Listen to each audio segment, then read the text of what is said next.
So, okay.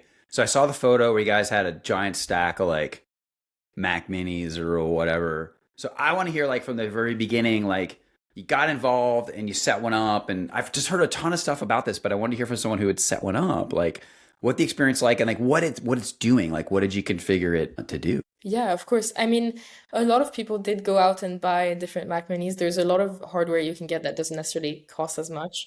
I think everyone just, followed a trend that made it a bit more crazy than it is. I did something much more simple. I saw all the craze about this, and then I just literally, rather than putting, OpenClaw, which is going to bring you to a super long video of how to set it up, I just did simple setup OpenClaw. And I followed a tutorial, and this guy was actually explaining that there's different ways of configuring it. And so rather than doing it on an actual device that I would just dedicate to OpenClaw, I did it through a UTM. So I have a desktop within my desktop, and it doesn't have anything that's linked to my computer, right? It's completely new. It's like you're configuring a whole new computer, a whole new device. And I just set it up through there.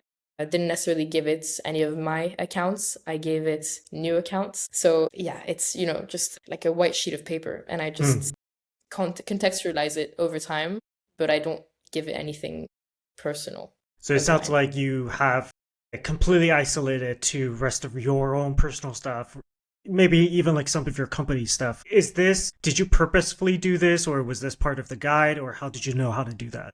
Yeah, I did it on purpose just because I've heard so many mixed opinions around the safety. And actually, when you do set it up, so they have a code that you just put into your terminal, and that will just set everything up for you then and there. And the first thing that it says is, do you realize how risky this is? Do you know that this is a high risk? And you have to say yes or no before you download it. And so I know that there's a lot of risk around this. And of course, you've had stories on Reddit.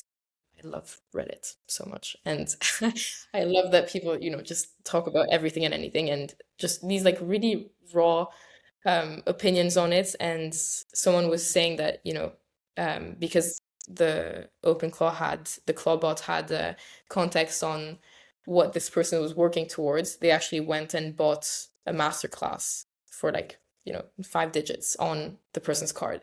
So I just thought, okay, better not to give any of my information. I don't want it to send emails to clients because they think that, I want to close this deal or whatever it is. So I just wanted to give it absolutely no context except for what you can find online about the company. And in that way, just having different webhooks through different tools that I use and just having it, for instance, scrape LinkedIn or scrape different news and just, so that we can then have content at the speed of news, which is like Andrea's tagline. And he does that so well. And the company does that really well. So we just wanted to frame it around that to just have something running 24/7, but without actually having any security risks around it.